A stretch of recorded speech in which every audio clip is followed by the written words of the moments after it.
गाड़ी की आवाज, 108 की आवाज,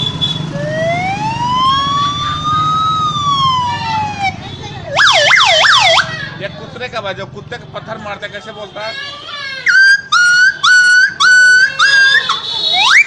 और ये पापा की आवाज, आवा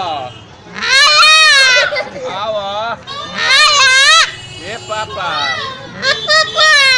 आवा आवा आवा, पापा आवा।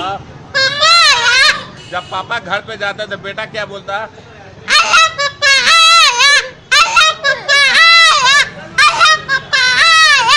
जब गुस्सा में मम्मी आती है तब बेटा को जब मारती है तो कैसे रोता है।